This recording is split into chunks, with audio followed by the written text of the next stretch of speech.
Have you ever noticed how quickly a peaceful moment can spiral into chaos?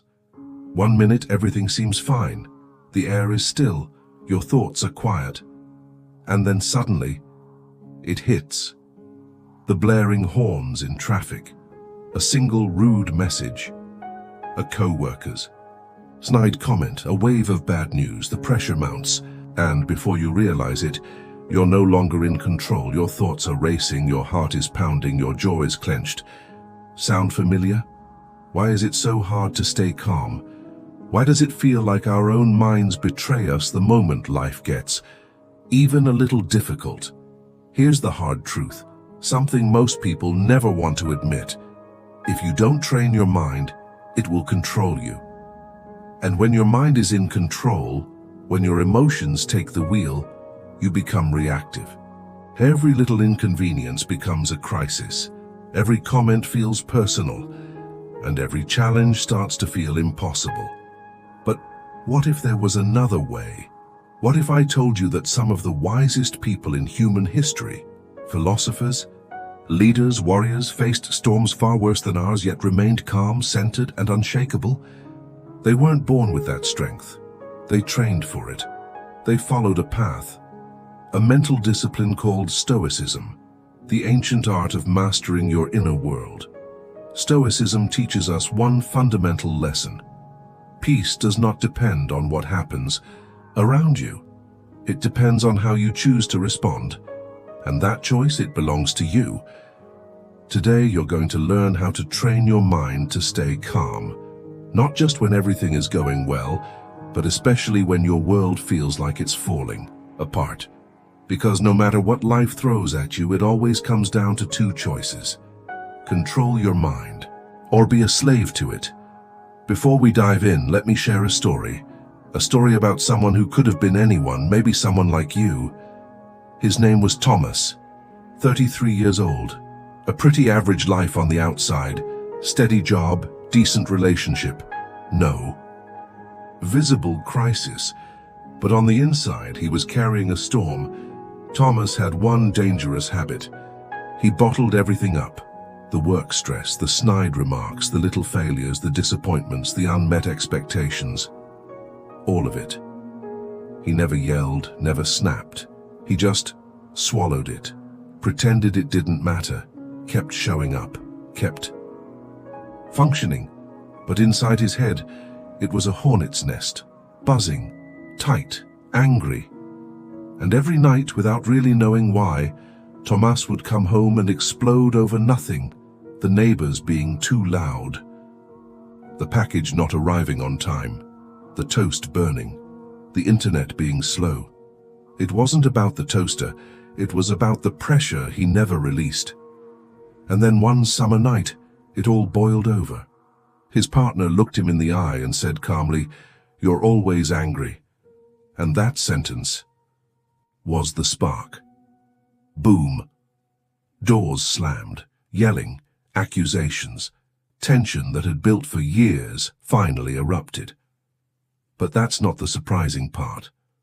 What's surprising is what happened next. Thomas stormed out of the house, slammed the door behind him, and wandered aimlessly through the streets, furious, ashamed, completely unmoored. He walked for hours. No destination, no plan, just the kind of silence that feels heavy instead of peaceful. Around dawn, he sat down on a bench in a quiet park, still fuming, still lost. And without really thinking, he pulled out his phone, opened YouTube, and there it was, the first thing on his feed. You can't control what happens, but you can control how you respond. He didn't know why, but he clicked. He had nothing to lose. The video was about Stoicism, a word he'd never heard before. It sounded ancient, distant, maybe even a little strange, but something in him leaned in.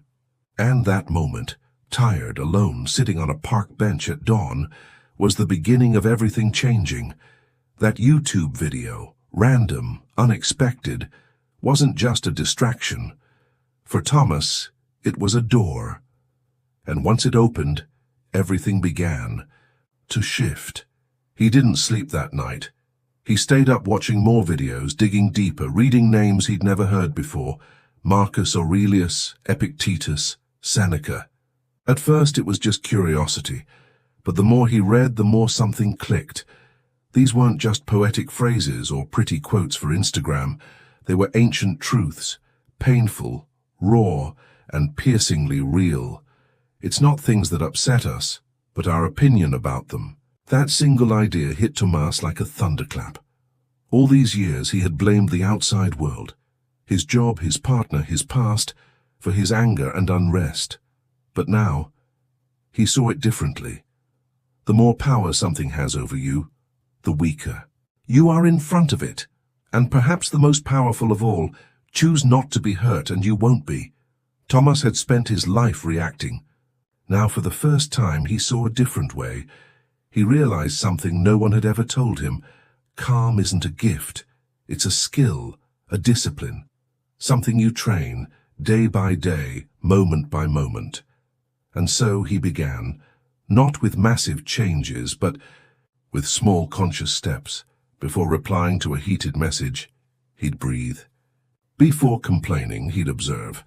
When that tight knot twisted in his chest, he'd step outside and walk just to let the energy move. Some days he did it well. Other days he slipped. He still got angry, still felt triggered, still messed up. But something had changed. He was no longer a prisoner of his impulses. Anger still came knocking.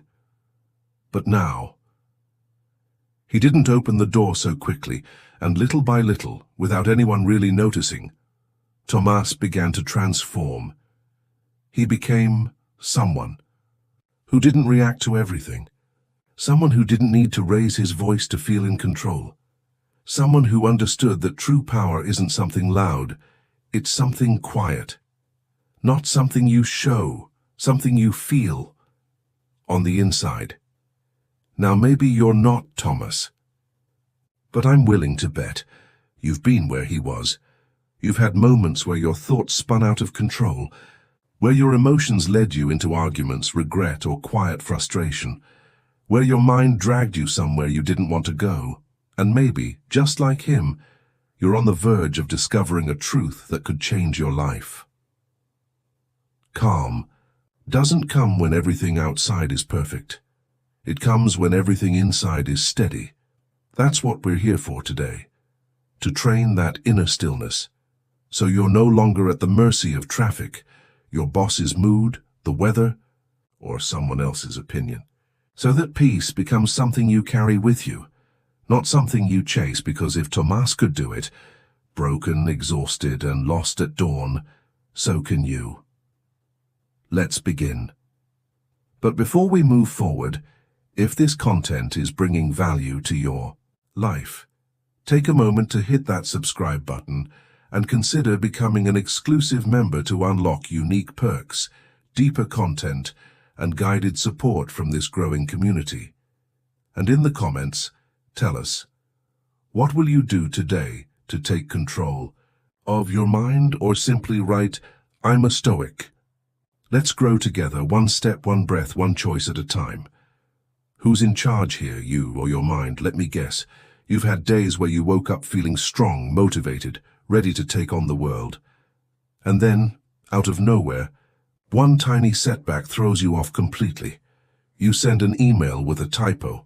Suddenly you feel like a failure. Someone makes a rude comment, and you spend 30 minutes replaying what you should have said. Or worse, a stranger cuts you off in traffic, and you're so furious it ruins your entire morning. It sounds silly, but it's real. That's what the mind does when you don't train it. It runs wild, like a horse with no reins, charging in every direction, kicking up dust, creating storms where there were none. But here's the good news. You don't have to be at the mercy of that horse. You can learn to guide it. You can learn to ride it, calmly, steadily, with intention.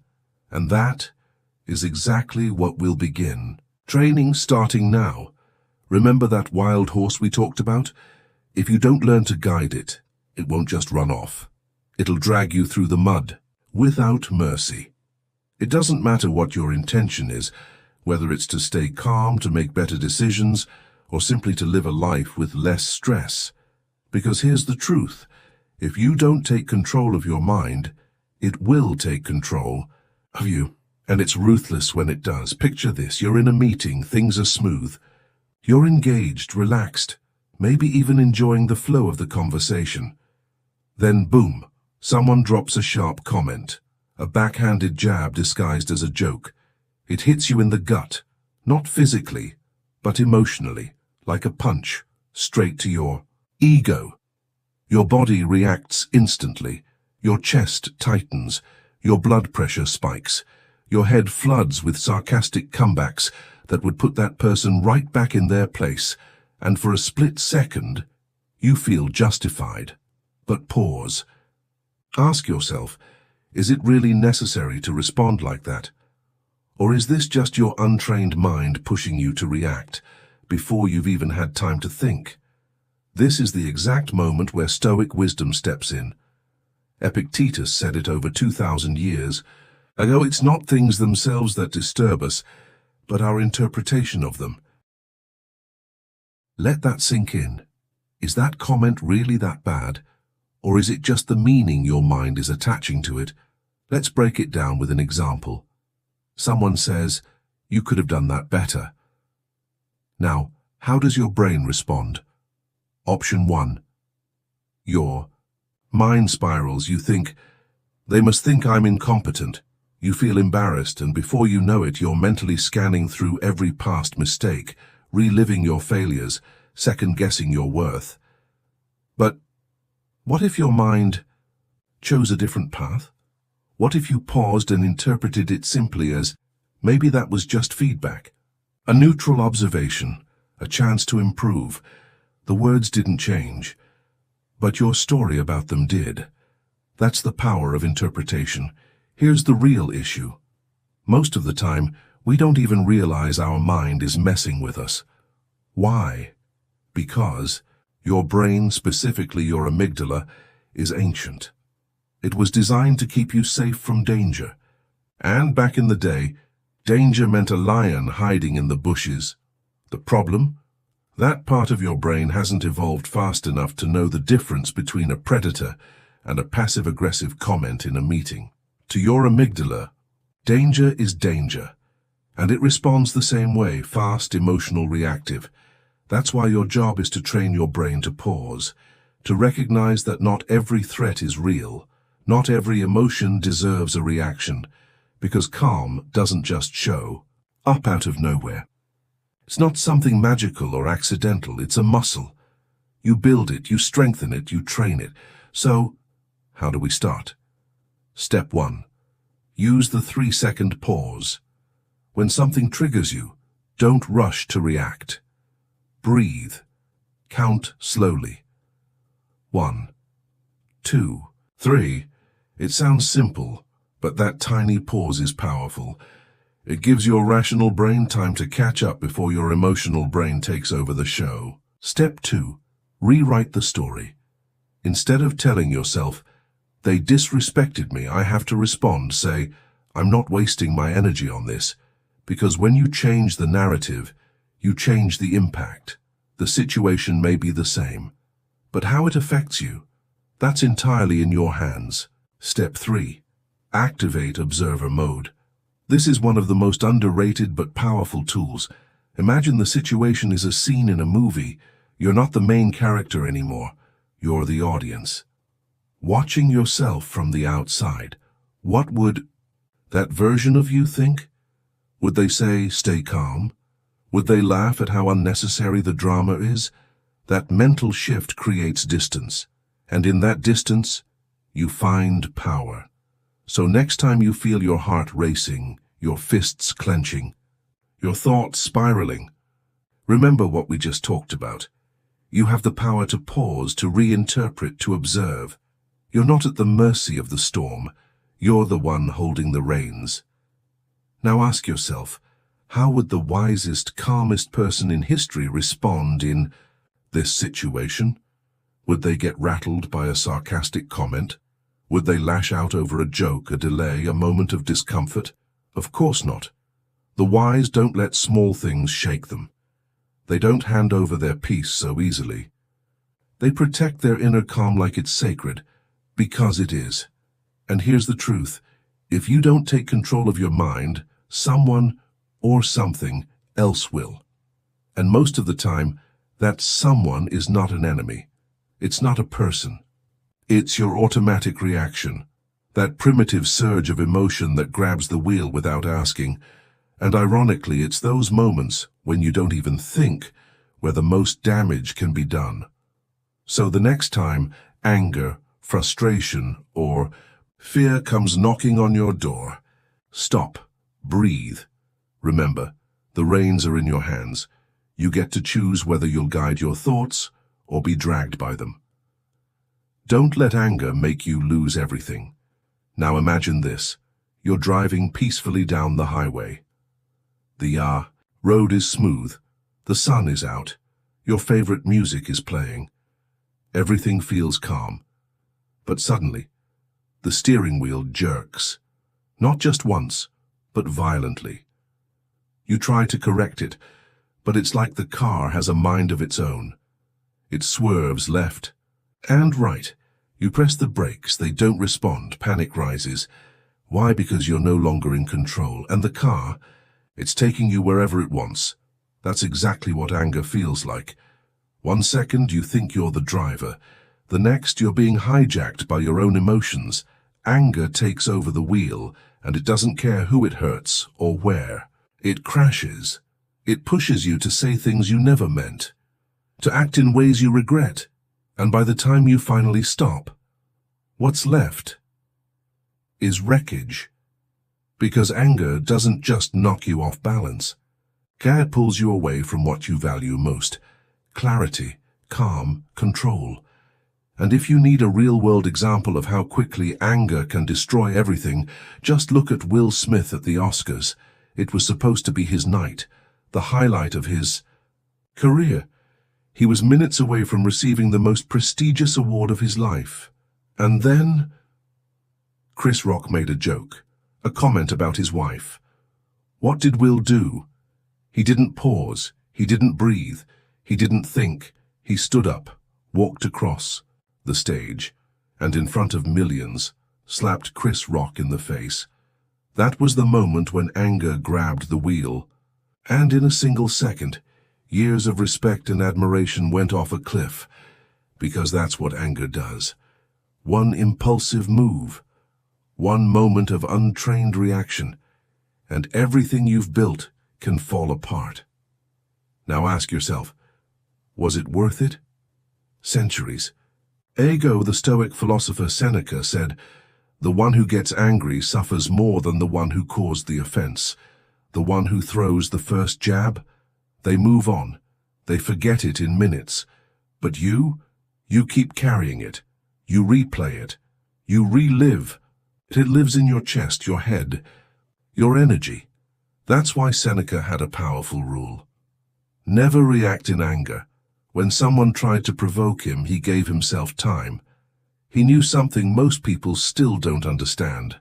The mind gives terrible advice when it's angry, and if you act on that advice, you don't just lose the moment. You lose your peace, your power, sometimes even your reputation. In the previous scene, we watched how a single moment of untrained anger can cost everything. So now the question becomes, how do we stop that from happening? How do we take back control before it's too late? Let's answer that. Right now, how do you take back the wheel when anger is trying to rip it out of your hands?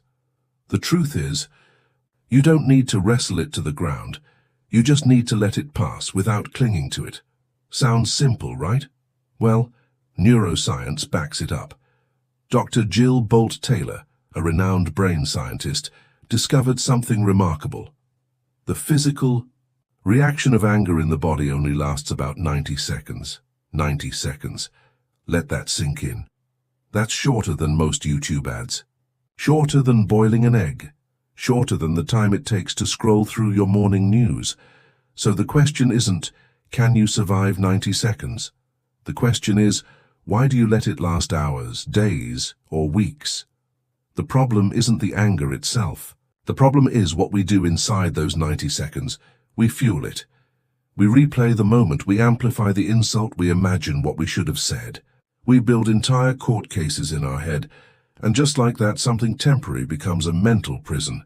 So here's what you can try instead. Step 1, count to 90, and breathe, seriously. Next time you feel that heat rising in your chest, don't speak. Don't react.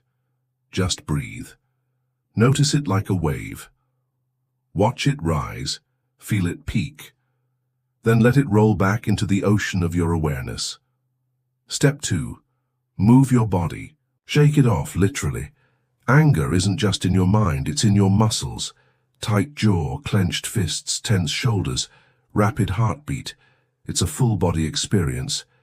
And if you freeze, it builds up like steam in a pressure cooker, waiting to explode. So move, walk, stretch, shake your hands. Try this. Clench your fists, then slowly open them. Let the tension release with each breath. It may seem small, but it interrupts the signal from your brain to your body. It reminds your system, you're not in danger, you're in control. Step 3. Time travel with your mind. Ask yourself this simple question. Will this still matter in a week? In the moment, everything feels massive, like the world is ending. But from a distance, almost nothing is as serious as it feels. Visualize yourself 7 days from now looking back at this moment. Will it matter? Will it still hurt? If the answer is no, then save yourself the stress. Let it go now. Because if anger truly solved problems, then the loudest, most reactive people would be the happiest people in the world. But we both know they're not. So what's the smarter option? Channel that energy into something that builds you, not breaks you. When your mind wants to slam the gas with no brakes, just remember, you are the one holding the wheel. You get to steer. Calm is not for the weak. It's for winners. Now, let me paint you a scene. Imagine a battlefield. The ground trembles with each step. Dust clouds swirl like smoke from a fire. The air is thick with panic and screaming metal. Swords clash. Orders are shouted. Chaos is everywhere. Soldiers charge blindly. Some yell commands no one hears. Others run in fear, and then, through the madness, he appears, a lone warrior. He doesn't run. He doesn't shout. He doesn't flinch. His breath is slow, his gaze unshakable.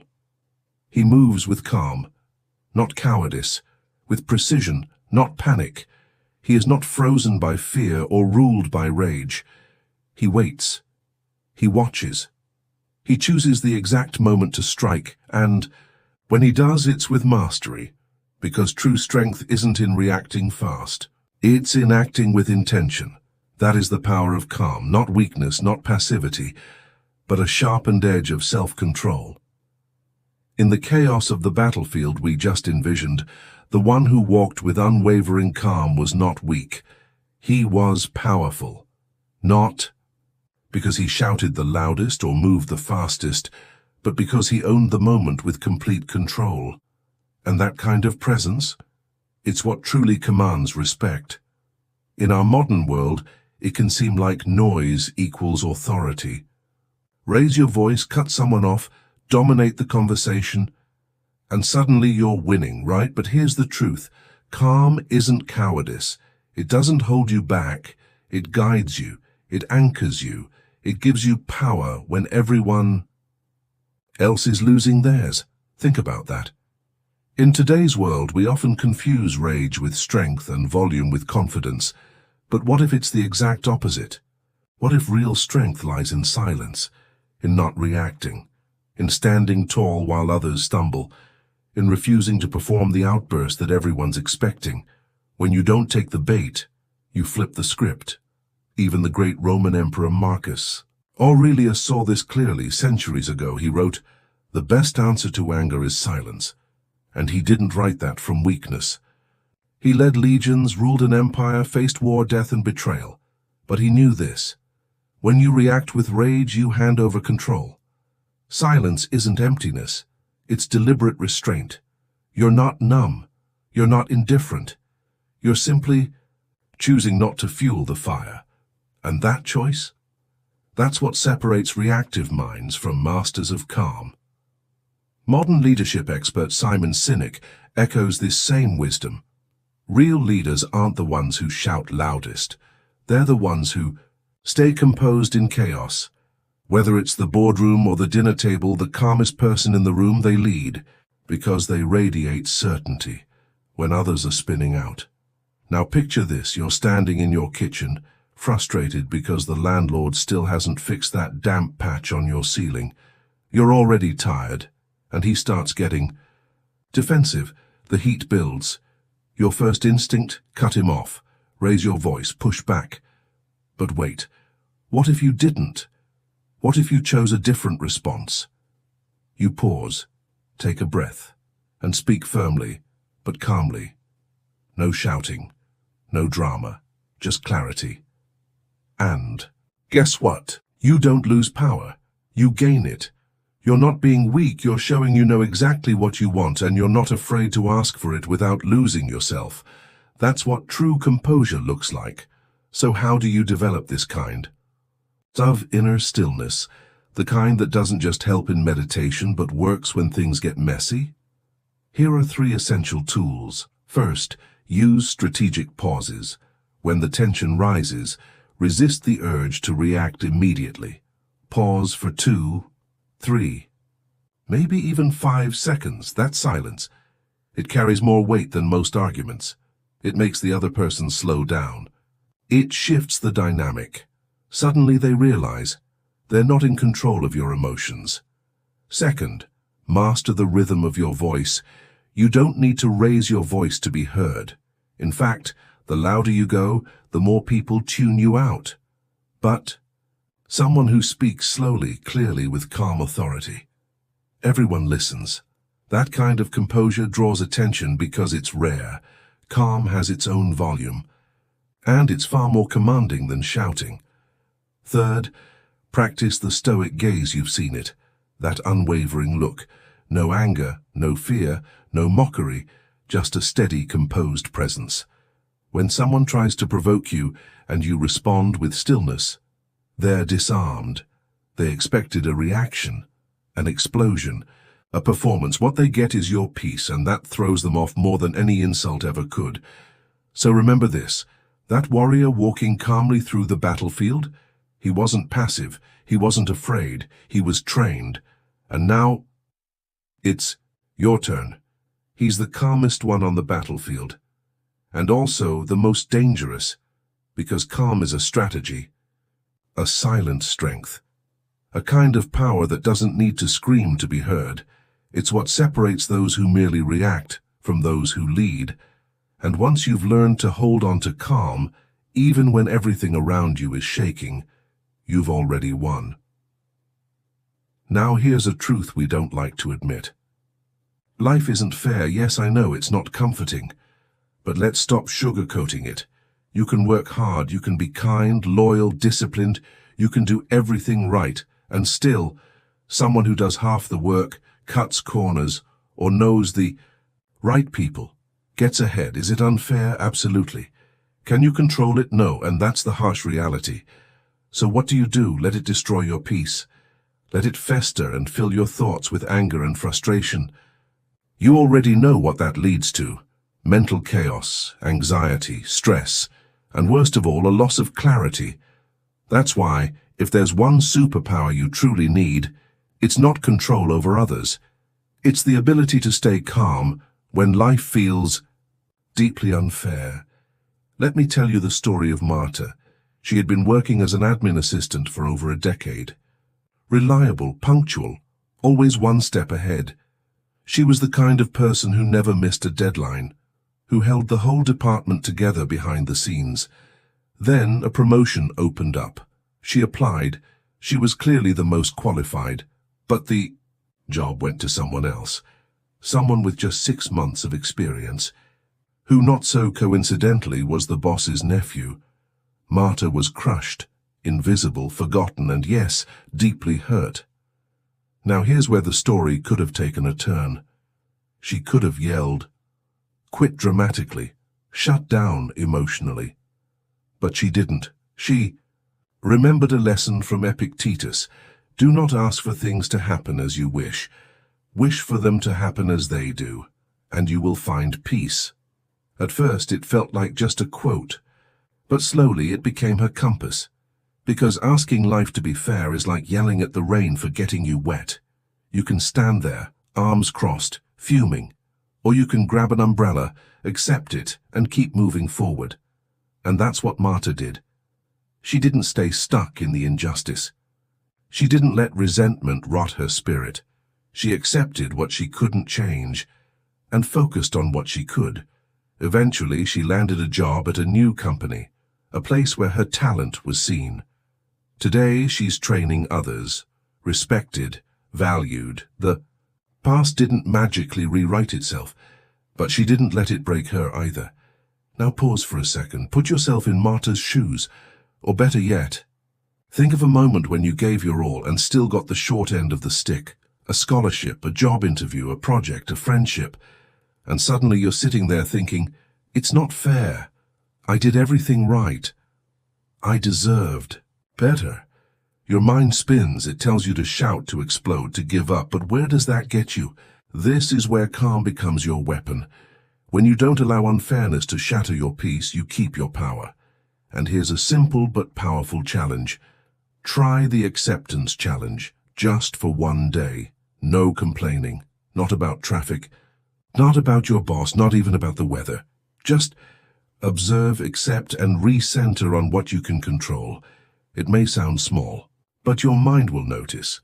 It will start letting go of battles that don't serve you. And you'll feel lighter, clearer, and if acceptance still feels too hard, then here's a trick. Believe in something bigger than yourself. Call it what you want. The universe, destiny, fate, even your inner GPS. Yeah, imagine it like a stoic GPS whispering directions when life throws detours. Turn right. Your boss was unfair. Keep going. Don't stop. Trust the process. You're not lost. You're just being redirected. And that, my friend, is real calm in action. So yes, sometimes the only thing that keeps us steady in the middle of chaos is the belief that maybe, just maybe, there's a reason behind it all. A hidden plan. A bigger picture we can't yet see.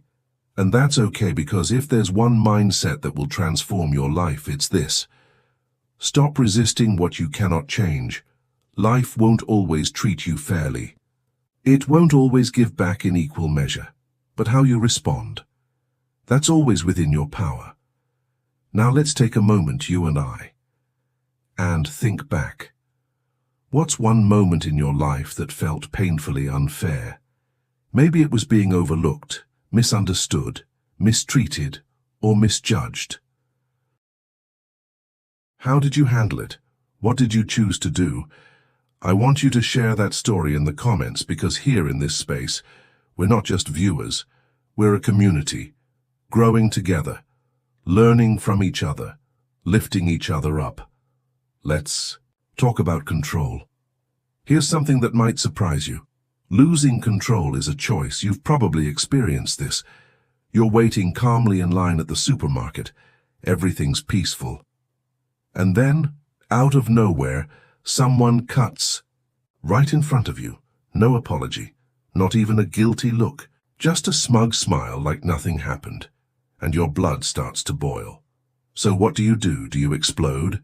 Stare daggers at them? Or do you pause, take a deep breath, and decide, this is not worth giving away my peace? Here's the science behind it. A Yale University study found that when people believe they have control over their emotions, they naturally respond more calmly to stress. Not because they're born Zen masters, but because they've made a conscious decision. They've trained their minds to see things differently. So no, it's not magic, it's mindset. And it's available to you right now. As Epictetus once said, it's not enough to be insulted or harmed. You must believe you've been harmed. That one insight can change everything, because it's never the words. It's not the side eye, the comment, or the passive-aggressive remark. It's what your mind does with it. Your thoughts turn small slights into inner battles. But you don't have to play along. If you're not aware, your mind will react for you, like a guard dog barking at every shadow. The amygdala, your ancient threat detector, fires up. Before you know it, you're snarky, sarcastic, shut down, or in full meltdown mode. But if you train your mind to pause, you can stop that emotional chain reaction before it hijacks your day. Here's something I call emotional airplane mode. You know that button on your phone that shuts everything off? Calls, messages, Wi-Fi? Well, imagine having one in your head. Someone provokes you, triggers you, or crosses a line, and instead of responding right away, you mentally hit that button. Pause, silence, space. Now you get to choose. Does this even deserve a reaction? Or am I better off letting it go? It's like stepping outside yourself for a moment, watching the scene unfold from a distance without getting dragged in. I've used this at family dinners more times than I can count. There's always that. One person. You look tired. Have you gained weight? You should really eat more. And sure, it used to get to me. I'd go home and replay those lines over and over like a broken record, but not anymore. Because now, when the comment comes, I flip that mental switch. Emotional airplane mode. No reaction. No energy wasted. No peace lost. Just like we talked about, when that familiar wave of reaction begins to rise, I reach for that inner switch. Emotional airplane mode. I pause. I breathe. I remain silent. And in that space of stillness, I reclaim my power. Because here's the truth. That comment, that look, that passive-aggressive jab, it only has power if you hand it over. The best part is, when you don't react, it catches people off guard. They're expecting fireworks, but instead you give them silence, and in that silence you win. Now here's a question that's simple, but so powerful it could change your whole day. Do I really want to give this person control over my mood? Just asking that, it sparks a shift. It pulls you out of the emotional fog and puts you back in the driver's seat. It turns instinct into intention. Because let's face it, if we exploded every time someone pushed our buttons, we'd be walking volcanoes, constantly ready to erupt. That's no way to live. You're not here to boil over. You're here to rise, to grow, to take charge of your inner world. So the next time someone tests your patience, whisper this reminder to yourself: losing control isn't inevitable, it's a choice. Now let's shift gears a little. Let's talk about a moment we've all been in. You're standing in the kitchen. The stove is hissing. The rice is boiling over. Your phone is buzzing non-stop, and the kids, they're in full-blown chaos mode. Notifications keep pinging in your ears like little stress grenades. You try to breathe, but it's shallow. Your chest tightens, your jaw clenches, and your brain, it's sprinting in every direction like a hamster on caffeine. Nothing tragic has happened. No one is hurt. But it feels like you're about to snap, and the worst part, you don't even know why you're this overwhelmed. You just know that it's too much. But what if, in that exact moment, you had a way to reset your system? Not tomorrow. Not when the kids are asleep. But right then, in the eye of the storm, here's the secret move. It might sound too simple, but it's backed by science, not just Stoic wisdom. A study in the Lancet Psychiatry revealed something incredible. People who move regularly, just basic physical activity, reduce their risk of severe stress by 43%. 43%. That's not a small bump. That's like wearing armor against anxiety. Why does it work? Because when you're trapped in your thoughts, more thinking won't save you. You don't need to overanalyze. You need to come back to your body. Feel your feet against the floor. Roll your shoulders back. Breathe in slowly, deeply, like you mean it. Even the smallest movement, stretching, walking, shaking out your arms, can reset your nervous system. Seneca, the ancient Stoic, already knew this. He advised taking walks not just for the body, but for the mind. He said, "No wind is favorable to the one who doesn't know where they're going." What does that mean? It means if you're in the middle of a mental storm, hoping that things will magically fix themselves, you're letting the wind steer your ship. But once you take a step, just one conscious, intentional step, you begin to redirect that wind. You stop being a passenger. You become the captain. So just like we've learned, when your mind starts racing, spiraling into chaos, sometimes the best move is literally to move. Don't just sit there, drowning in overthinking, or chewing on anxious thoughts like stale gum. Stand up, step outside, and walk. Even if just for a few quiet minutes, leave your phone behind, skip the headphones. No podcast, no playlist, just you, your steps, and the world as it is. Listen to the birdsong you usually miss. Notice the sunlight dancing through the trees. Feel your feet hitting the pavement, your breath syncing with the rhythm of your stride. It's not just a walk, it's a return to presence, a return to yourself. And if you're stuck indoors or short on time, shake it off. Yes, literally. Move your arms, loosen your neck, wiggle your legs like you're flinging stress off your limbs. It might feel a bit silly at first, like you're in a nature documentary about stress relief, but afterward, it's like you've taken off a heavy, invisible jacket made of tension and dread. You'll breathe easier, think clearer, stand taller, or go even simpler. Stretch, like a cat. You've seen it. They wake up, yawn long and wide, then arch their backs and stretch every inch of their body with complete awareness. You can do that too. Roll your shoulders. Reach your arms to the sky. Let your spine loosen. 2 minutes, that's all it takes, and I promise, it will do more to reset your mood than a dozen feel-good quotes, because sometimes your mind is screaming, "Everything is falling apart." And your body just needs to say, "I'm okay." On the hardest days, that's a small victory. And small victories build strength. When your mind is in chaos, don't think more, move more. Let your body anchor you. Let it guide you back to calm, because calm, it's not something that starts in your mind. Sometimes it starts with your feet. Now let's talk about something sneaky. Have you ever felt strangely calm, and then immediately suspicious?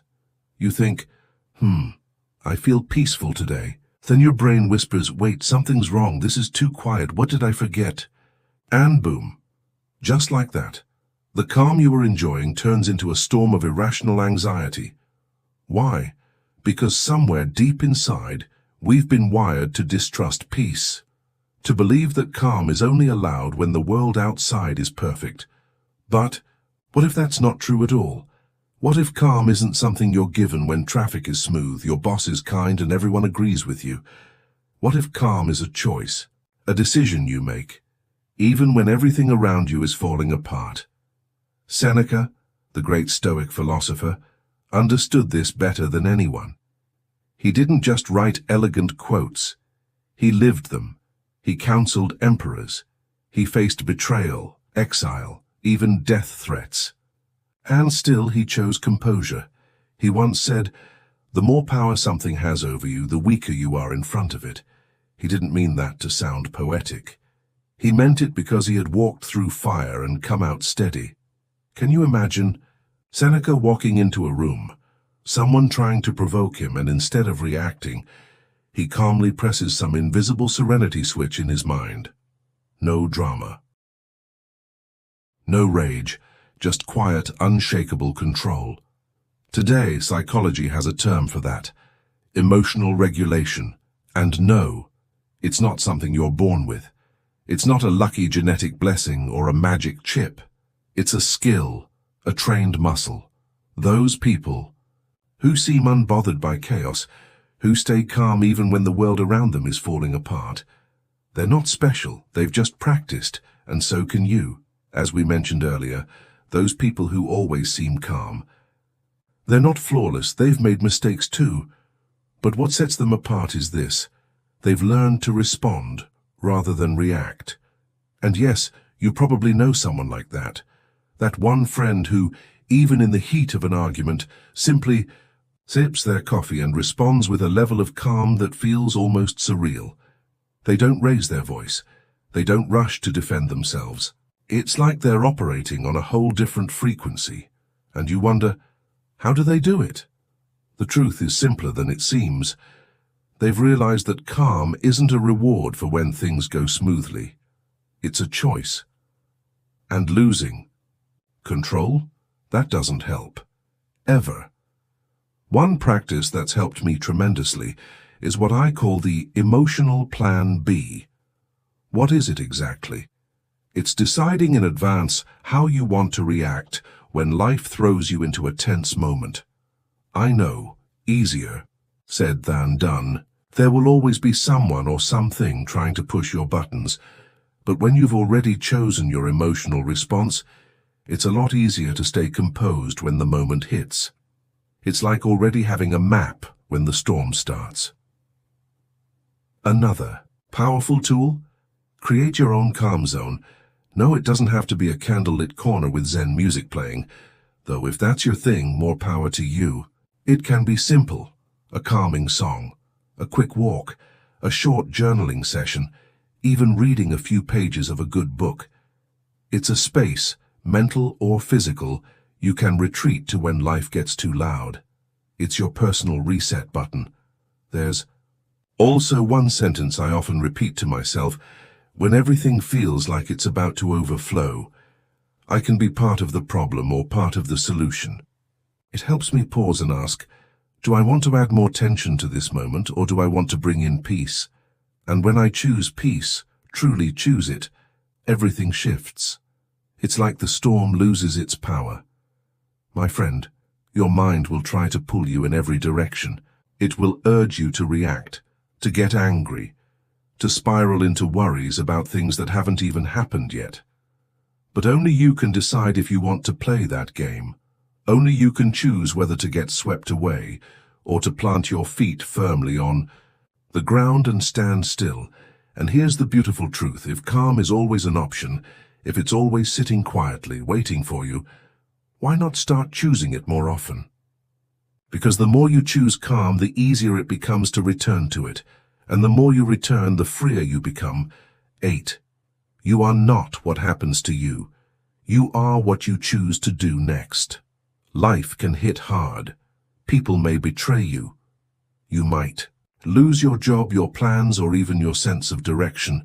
But the one thing no one can ever take away is your power over your mind. As we just explored, you are not what happens to you. You are what you choose to do next. And sometimes, that next step begins where you least expect it. Right in the middle of what seems like an impossible situation. Let me share a story with you, one that's likely to shift the way you see strength forever. It's the story of Brian Elbeti Oliver, or as millions know him online, Brianator. From the moment he entered the world, life didn't exactly deal him a winning hand. He was born with spina bifida and degenerative muscle atrophy, and his wheelchair has been his lifelong companion since childhood. Now pause and imagine that. Most people would have looked at him and assumed his life would be small, his world limited, his dreams out of reach. But Brian chose a different story. He didn't pick his circumstances, but he did choose how to respond to them. Instead of shrinking into the background, he decided to fight with what he had. He laughed in the face of limits. He looked challenge in the eye and dreamed bigger than anyone expected. One day he turned on a camera, opened TikTok, and started creating content. And here's the part that really matters. He wasn't doing it for pity. He didn't show up asking for sympathy. He showed up with humor, creativity, and most importantly, authenticity. Fast forward to today, millions follow him. But more than that, he stepped onto a bigger stage, the world of cinema. And guess what? He earned the respect of an entire industry, even receiving a Goya nomination for Best New Actor. Why? Because Brian refused to let his body or his diagnosis write his story. He wrote his own. He isn't defined by what happened to him. He's defined by what he did with it. And that, my friend, is what you can do too. That's where the real strength of a trained mind begins. A mind that doesn't cave in. A mind that doesn't surrender. A mind that chooses to respond with purpose. Epictetus said it plainly centuries ago. You cannot choose what happens to you, but you can choose how you respond. And that one truth changes everything. Because if what happens to you is what defines you, then every mistake, every betrayal, every loss becomes a label you carry. But if what defines you is what you choose to do, then there's always hope. Always a way forward. Always a next chapter waiting to be written. Now think about this for a second. If pain and failure truly defined who we are, then most of us would be the villains in our own life stories, wouldn't we? With the heartbreaks, the injustices, the words we wish we never heard. We'd be smashing plates like in a bad soap opera. But that's not who we are. Not really. Because what really defines you is what you choose to do after the chaos. Picture this, your best friend, the one you trusted more than anyone, suddenly shares a secret they promised to protect. The kind of secret that leaves you completely exposed. That even costs you your relationship. Boom. The world crumbles. Your chest tightens. Your thoughts race. Anger, sadness, a million unanswered questions. And in that moment, your mind explodes in every direction. But if you let it run wild, if you scream, seek revenge, or shut down, you don't actually heal. You just dig deeper into pain. Now, here's a different path, one that leads to clarity. Start with something small. Grab a pen and a piece of paper and write down 3 things, just 3, that you could do in that situation. It doesn't matter if they're tiny, awkward, or feel silly. Why? Because when you look for even, the simplest solutions, you shift your energy. You move from victim mode to action mode, from helplessness to power. After realizing that you're not defined by what happens to you, but by what you choose to do with it, the next step becomes clear. Regaining control of your mind. And one of the most underestimated but powerful tools to do that is your breath. So let's continue. Also, stop labeling everything that happens to you as good or bad. Sometimes, what feels like a disaster today is exactly what will push you to accomplish something extraordinary tomorrow. Take, for example, that betrayal by a friend. It might have stung deeply. But what if it was the nudge you needed to finally focus on your own growth? To surround yourself with people who genuinely care for you? Sometimes the cracks are where the light gets in, so every time something hurts, pause and ask yourself, what is this here to teach me? Because the truth is, you can't afford to let your mind become a prison, looping through what went wrong or what didn't go according to plan. That mindset will only steal your energy. So here's a powerful question for you.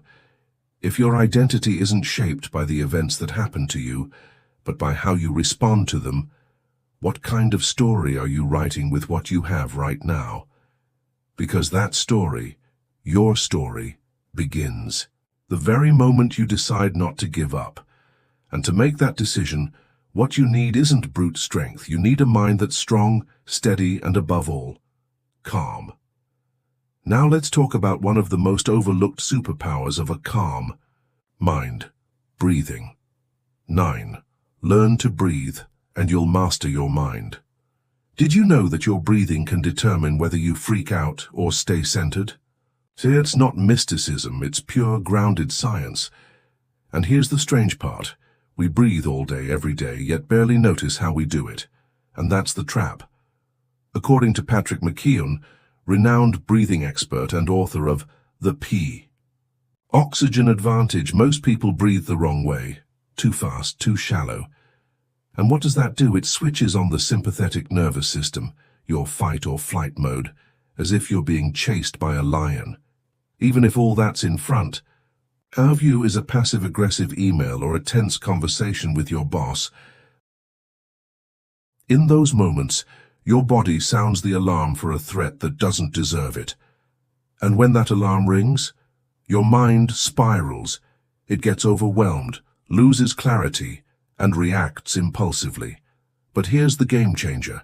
If you take control of your breathing, you start regaining control of your mind.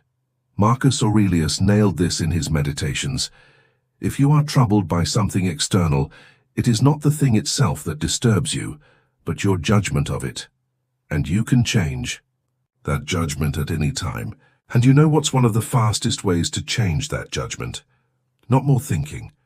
Breathing, because when your breath slows down, your thoughts settle. When your breath is calm, your judgment follows.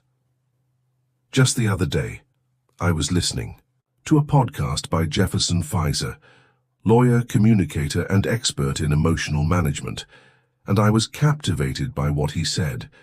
He emphasized the power of simply pausing to breathe before responding in high-stress situations, especially in courtrooms. He described how lawyers will often throw in sneaky leading questions designed to provoke instant reactions. Picture this. A lawyer says, "So, would you agree that you saw the car parking, but since you were in a hurry, you decided not to wait and hit it?" Now, what's the typical response? Most people would instinctively jump in, "No, that's not." What happened? Reacting emotionally, falling right into the trap. But those who pause, breathe, and let that emotional spike settle, they answer from a place of clarity. That's the difference breathing can make. It's not about ignoring emotion. It's about giving yourself a moment to respond with wisdom instead of regret. And that, my friend, is a muscle worth training. So, now that we've seen how mastering your breath can anchor your mind, let's take it a step further, into action. Jefferson Pfizer offers a powerful shift. When you're faced with a provocative moment, don't rush to defend yourself. Pause. Breathe. Look the other person in the eye and respond with calm clarity. "No, that's not true." Say it slowly, say it steadily. And watch how the tone of the entire room changes. See, it's not just what you say, it's how you say it. The person who breathes before speaking, who holds their center, doesn't just respond. They command attention. They lead the moment. And you can be that person. The next time you're in an argument, facing tension in a meeting, or feeling like your world is crashing down, pause. Just 2 seconds of conscious breathing, like Pfizer recommends, can change everything. And if you're at home, overwhelmed, mind spinning, feeling like you're on the edge, there's a tool psychologists often use that can bring you right back to calm. It's called the 4-7-8 breath. Here's how it works. Breathe in for 4 seconds, hold it for 7, then exhale slowly for 8. Do that for just 4 cycles. It's like pouring water on a fire inside your nervous system. It cools your body, slows your pulse, and brings your thoughts back into your control. Because let's be honest, you can't afford to let your mind whip you around like a leaf in the wind every time something goes wrong. Calm is the only way through, and your breath, that's your gateway. So here's a simple challenge. For just 1 minute, do nothing but breathe consciously. Inhale deeply. Exhale even slower. No phone, no music, just you and your breath. And when you're done, ask yourself, did something shift because that small moment? It might just be the start of everything. 10. Don't obsess over the past or the future. Living stuck between yesterday and tomorrow is like trying to drive a car while staring into the rearview mirror, or worse, focusing only on the GPS while ignoring the road right in front of you. What happens next? You crash, you miss turns, you forget to live. The tragedy is not just the missed opportunities. It's that you never enjoy the ride. You're tense, distracted, and caught in an endless mental tug-of-war, trying to change what's already done or control what hasn't even arrived. Marcus Aurelius, carrying the weight of an empire, put it simply, man lives only in the present. The rest is either gone or hasn't happened yet. Now imagine if Marcus had obsessed over every decision, second-guessing every law he passed or battle he fought. He would have been paralyzed by doubt, unable to lead. Rome would have burned while he sat frozen on his throne. And yet, isn't that exactly how many of us live? Stuck in the what-ifs. What if I chose a different job? What if I lose everything? What if they hurt me again? But here's the truth. Those thoughts are thieves. They steal your presence, your peace, your potential. They lead you in circles, back to anxiety over tomorrow, sadness over yesterday, and never once touch what's real this moment. Let me give you an example. You're overwhelmed. Your mom insists on planning your child's birthday her way. You're frustrated but say nothing. All day, tension builds. Then, impulsively, you grab your phone and send a long message to your partner, venting every emotion. You bottled up that moment right there? That's what happens when the past and future cloud the now. But the good news is, you can catch it. You can breathe. You can return to the moment.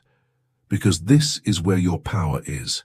So, if your power lies in the present, what happens when your mind runs wild with regret or worry? What if, in a single second, a small mistake pulls you into a mental tailspin? Imagine this. You send that long, emotionally charged message meant for your partner, but accidentally send it to your mom. 1 second. It's done. You see she's online, she's read it, and suddenly your head becomes a storm of panic. Why did I do that? Is she furious? Did I just ruin everything? But the truth is, you're not stuck because of the message. You're stuck because your mind won't let go. That's the moment to come back.